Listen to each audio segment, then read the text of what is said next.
Hotel, motel, we make it right. New flow, bright lights all day, all night. Hotel, motel, space planning, we design the future, no ending. Hotel, motel, space planning, new way, we're trendsetting. 안녕하세요, 스페이스 페이밍 정우석입니다. 저는 오늘 다시 개봉에 나와 있습니다. 지난번 비포 영상에서 한번 저희가 촬영을 했었던 현장인데 개봉에 그 호텔이 완성돼 갖고 오늘 현장에 나와 있습니다. 개봉 상권은 제가 말씀드린 대로 주거 지역이 형성된 상태에서 고안의 항아리 상권들이 수요를 받쳐주고 있는 상권이면서 인근 상권들을 보면은 부천이나 인근의 구로나 이쪽으로 가면 또 광명 이런 것들이 나오기 때문에 상대적으로 구로 같은 경우에는 중소형 숙박업소의 공급이 좀 부족하기 때문에 이런 모텔을 깔끔한 소형 호텔로 만들었을 때 인기가 있을 수 있다 라는 관점으로 객실 수가 많지 않은 이 호텔을 예쁘게 오늘 바꿔봤습니다. 바로 이 호텔입니다. 외관 보시면은 저희가 앞에 답답하게 막혀 있었던 그런 금속 구조물들을 전부 다 철거했죠. 저거는 새로 리모델링을 하면서 앞으로 여기는 소방 점검할 때 소방 이슈가 되겠다, 탈출 통로에 이슈가 생기겠다 해서 객실에서 바로 완강기를 통해서 탈출할 수 있게끔 만들기 위해서 앞면에 있었던 금속 부위들을 다 걷어내 버렸고요. 길 자체가 원체 이제 좁고 그 다음에 상권 자체가 원체 구도심의 상권을 좀 띠고 있잖아요. 그렇기 때문에 더 깔끔하게 외관에 이번에는 투자를 해주는 것이 층수가 높지 않기 때문에 어느 정도 비용을 통제한 상태 안에서도 더 호텔이 새롭게 탄생했다라는 거를 이 지역 사람들한테 알려줄 수 있겠다라고 생각해서 이번에 깔끔하게 저렇게 정리를 해봤습니다. 근데 위에는 저희가 간단하게 도장만 하고 아래 부분은 약간의 조경과 그래도 프라이버시는 지켜질 수 있게끔 저렇게 간살 형태로 저희가 외관 마감을 했습니다. 그러니까 예뻐졌죠? 그 대표님 아까 전에 사람들이 지나가면서 네. 여기 약간 일본 가정집 같다 이러면서 가셨는데 그 진짜요? 의도가 네. 맞나요? 이게 바로 일본 가정집을 모티브로 한 호텔입니다. 여기에 객실 특징을 보면 고시원보다 약간만 큰 정도로 아주 협소한 객실입니다. 그런 공간에서 우리가 어떤 컨셉을 넣어야지 가장 변별력이 있고 인근 상권에서 찾아오게 만드는 힘을 가질 수 있을까 했을 때는 일본의 소형주택을 그대로 옮겨놓은 듯한 그런 젠 스타일로 이번에 만드는 게 가장 유효하겠다라고 생각해서 저희가 모던과 료칸을 조금 섞은 그런 호텔을 만든 겁니다. 지나다니시는 분들이 그렇게 얘기를 했다면은 저는 이제 기획한 입장으로서는 굉장히 좋은 또 그런 반응이었던 것 같습니다. 들어가서 한번 호텔 보여드리겠습니다.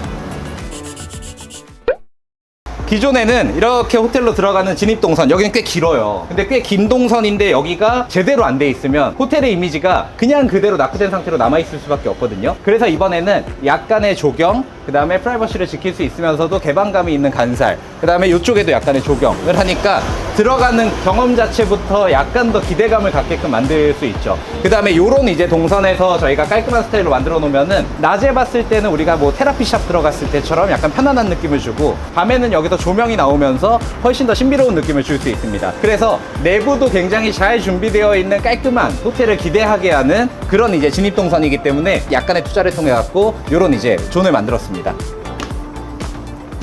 이 호텔은 20객실 정도밖에 안 돼요. 그리고 저희가 바로 인근에 개봉의 아늑 에어 호텔이 완성이 됐잖아요. 거기도 10개대 중반 객실이잖아요. 그래서 완전 무인합니다. 여기도 완전 무인화로 했어요.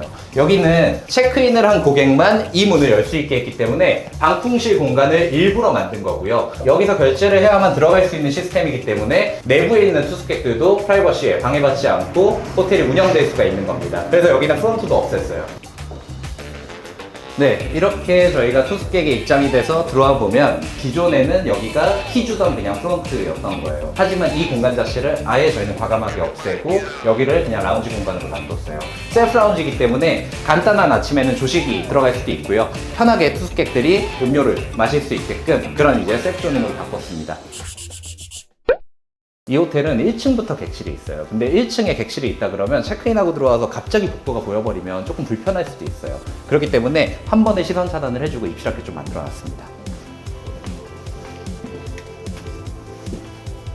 고시원 같죠? 보통 이런 크기의 객실이잖아요. 그러면 여관 종특이라고 하는 레이아웃이 있어요. 침대 헤드가 저쪽에 있고 이렇게 TV를 보게 하는 게 가장 일반적인 레이아웃인데 저는 아주 좁지만 들어올 때 좁은 방들은 들어오자마자 침대 끝에가 보이면은 여기 엄청 좁구나 이 생각부터 하게 돼요. 근데 처음 들어왔을 때의 뷰가 그래도 가구가 좀 보이게 하면서 자기가 밟을 다다미가 보이게 하는 게 여기의 포인트였어요. 여기 자체가 여기 어떤 컨셉을 가지고 있다라는 게 조금이라도 더 보이는 면적을 만들려고 침대를 옆으로 튼 겁니다.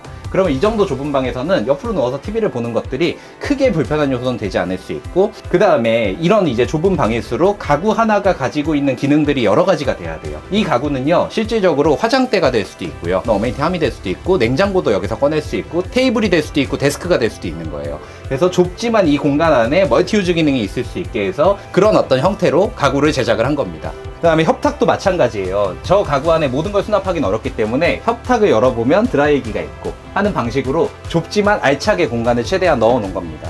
저는 일반적으로 통창을 좋아합니다. 통창을 좋아하지만 여기 같은 경우에는 밖에가 바로 고가도로가 있죠. 그럼 계속 이제 좁은 도로에서도 빠르게 달려가는 차가 지나다니기 때문에 소음 이슈가 있을 수 있어요. 여기는 이중창으로 조금 더 소음을 잡고, 단 이중창에 간사를 조금 얹어가지고 동양적인 무드를 넣어서 사진을 찍었을 때 이쁘게 나오게 만드는 거죠. 온라인에서 이 주변의 숙소들을 검색했을 때 눌러볼 수밖에 없게 하는 그런 사진의 임팩트를 갖출 수가 있는 거기 때문에 좁은 객실이지만 조금 더 사람들이 어떻게 하면 이 공간을 조금 더 특별하게 느낄까, 이런 이제 관점을 생각하면서 만들어야 되는 게 이 정도 협소한 객실에서의 포인트입니다. 또 작은 그런 평형대에 사람이 적응을 하려면 미니멀리즘이 발달해요. 그래서 뭐가 없어도 생활에 불편함은 없고 굳이 뭐가 필요하지 않는 그런 형태의 문화들이 발달을 하기 때문에 그런 것들의 에센스를 담은 게 이런 이제 모델에서 주요하게 이제 작용을 하는 거죠. 그 다음에 이런 등 같은 거에 다른 데에 좀 눈이 가게 해가지고 조금 더 입체적으로 보이게끔 하는 거는 VMD라고 하는 이런 어떤 배치의 영역이에요. 처음에는 원래는 이거랑 샤워기가 일체형이 되는 세면대를 셀렉을 했다가 좀 바꿨어요. 그래도 우리가 호텔이니까 별도의 이제 수전을 방향을 틀어서 설치를 하자 그래서 좁지만 이 안에서 좀 다 할 수 있게끔 그렇게 하는 겁니다. 어떻게 보면 일본의 아주 작은 객실이 도요코인이라는 호텔이 있잖아요. 도요코인보다 여기는 더 작은 거거든요. 그랬을 때는 이런 식으로 이제 컨셉추얼함을 갖추면서도 좁은 객실에서 공간 활용을 극대화하는 그런 모델을 섞어보자 해서 개발을 한 게 요번에 이 브랜드였습니다. 이 호텔은 엘리베이터가 없어요. 3층밖에 안 되고 객실 수가 적기 때문에 엘리베이터 하지 말자라고 말씀드렸고, 건물주님 생각도 당연히 동일했어요. 근데 계단이 올라가는 경험 자체가 너무 낙후된 계단을 올라가는 느낌이 들면 안 되잖아요. 그래서 계단부터는 카펫을 깔아서 폭신폭신 이제 올라가는 그런 느낌을 주는 게 여기의 포인트였고, 마찬가지로 조금 더 올라갈 때 긴장감을 주게 함으로써 빨리 올라오는 느낌이 들 수 있게끔 조금 더 시선을 차단한 그런 계단을 만들었습니다. 이 방이 여기서 제일 큰 객실입니다. 괜찮죠? 이 방은 일반적인 스탠다드 크기의 평수이긴 한데 일반적인 모텔 객실의 레이아웃하고는 좀 달라요. 가로로 좀 긴 형태입니다. 최대한 많은 가구들이 구성직에 들어가면서 컨텐츠까지 배치를 할 수 있게 어떻게 만들어야 되는지가 여기 좀 숨어 있는데요. 다도를 할 수 있는 공간에는 다다미를 밟을 수 있는 경험을 하게 하고, 이 방은 욕조가 또 있어요. 욕조에서 또 물을 밟고 나오면 다다미를 바로 밟지 않게끔 이쪽 바닥은 데코타일로 저희가 마감을 했고요. 침대는 단을 올려서 조금 더 그런 일본 식 주거 느낌의 저상형 침대의 느낌이 들 수 있게끔 만들었고, 이쪽에는 아까 우리 스탠다드 방에 들어가 있었던 가구들이 그대로 들어가서 멀티유즈를 할 수 있으면서 화장대 역할도 할 수 있고, 이런 이제 가구 배치를 좀 한 겁니다. 그러다 보니까 객실이 조금만 커졌는데도 구성지게 이제 되어 있으면서 사진을 찍었을 때 아주 예쁘게 나올 수가 있죠. 그리고 이런 가구들도 이번에 제작을 하면서 좀 디테일들을 만들어 드렸어요. 공간이 좁다 보니까 요 정도 가구의 크기만 되더라도 확 눈에 띌 수가 있거든요. 다다미로 가구의 상판을 만들고, 그 다음에 유리를 씌워가지고 관리에 용이할 수 있게끔 해갖고 가구 자체도 되게 예쁘다, 이 위에서 다도 경험을 좀 하고 싶게끔 그렇게 만든 게 여기의 특징입니다. 그 다음에 좋은 방들은 또 좋은 컨텐츠도 있어야 되기 때문에 저희가 좋은 스피커하고 그 음악을 편하게 고를 수 있게끔 태블릿 PC도 놔드렸기 때문에 이 객실을 이용하는 사람들이 객실의 크기에 집중하는 게 아니고 이 공간에서 여러 가지 컨텐츠를 좀 즐길 수도 있구나 하는 느낌을 주게 만든 게 이 방의 특징입니다. 이번에 이제 작은 이렇게 귀여운 싱잉볼을 또 두기도 했습니다.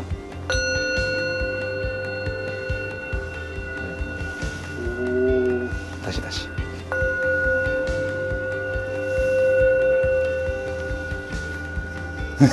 뭔가 절에서 네. 돌을 닦아야 될 것 같은 그쵸. 그런 소리인데요. 집에서 싱잉볼을 사기는 좀 그렇잖아요. 잘 안 하시는 분들이. 근데 이런 데 와서 있는 거 한번 쳐보면은 그것도 재밌는 경험이 될 수 있죠. 호텔의 정체성과도 잘 맞고요. 대표님이 어떤 호텔을 가셨을 때는 그 호텔 안에서도 컨셉을 되게 다양하게 하실 때가 있잖아요. 네네. 근데 여기는 컨셉이 다양하진 않더라고요. 네네네. 그 이유가 좀 따로 있을까요? 여기는 완전 무인화를 해야 되기 때문에 객실의 타입이 많아지면 운영 난이도가 올라갈 수 있고요.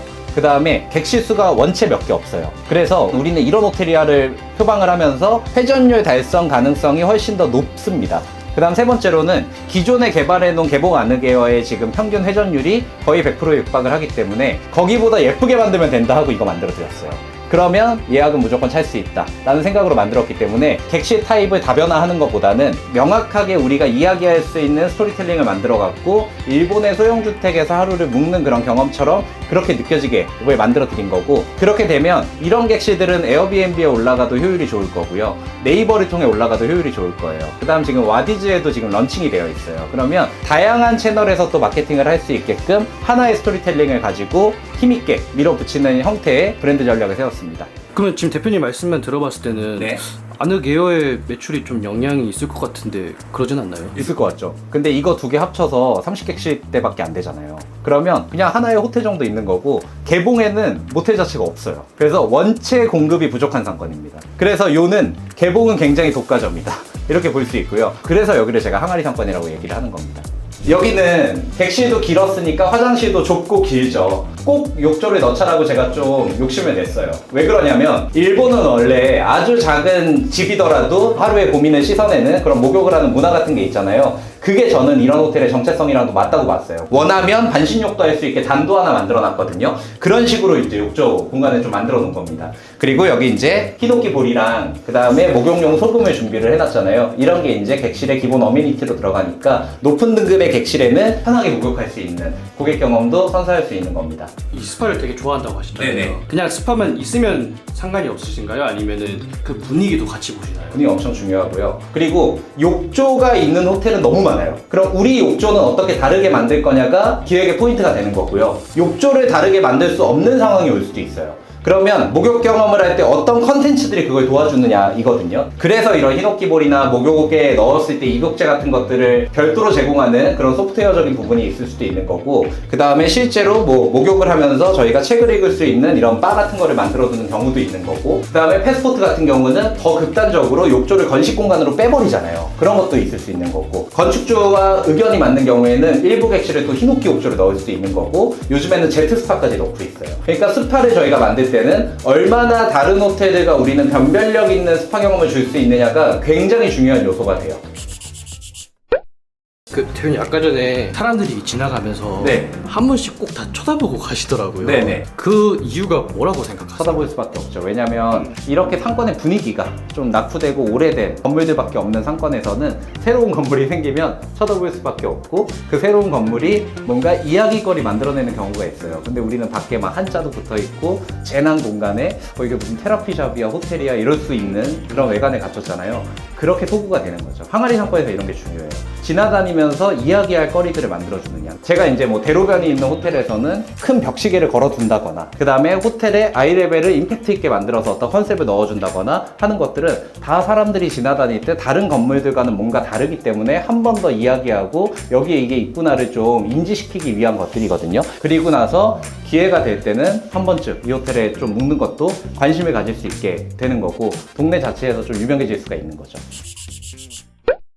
오늘 이렇게 개봉해서 아주 낡아 있었던 그런 모텔을 오늘 바꾼 개봉 휴소 호텔의 사례를 좀 보여드렸고요. 이 호텔은 이 영상이 편집돼서 올라갈 때쯤이면은 OTA 플랫폼에서 보실 수가 있을 겁니다. 그리고 온라인에서는 이 호텔이 어떻게 올라가서 또 홍보가 되고 있는지 보는 것도 되게 관전 포인트가 될 것 같습니다. 건물 쪽에서도 워낙 또 협조적이셔갖고 재미있게 이제 프로젝트를 완수를 했고, 잘 만들어진 거 보고 너무 좋다고 그렇게 또 전화까지 왔습니다. 그래서 오늘 영상에서는 이렇게 아주 작은 객실일 때 우리가 어떤 접근으로 이 호텔을 풀어나갔느냐 이런 것들을 보시면 되게 좋은 관전 포인트가 될 것 같고요. 있는데요. 요즘 임장 다니시는 분들 보면은 정말 오래된 여관, 여인숙 이런 데들 보시는 분들 많은 것 같아요. 그래서 아주 협소한 객실에서도 충분히 밸류에드 할 수 있는 포인트가 있다라는 지점 좀 보시면 좋을 것 같습니다. 저는 오늘 땀을 너무 많이 흘려서 이제 사우나를 가봐야 될 것 같습니다. 오늘도 시청해주셔서 감사합니다.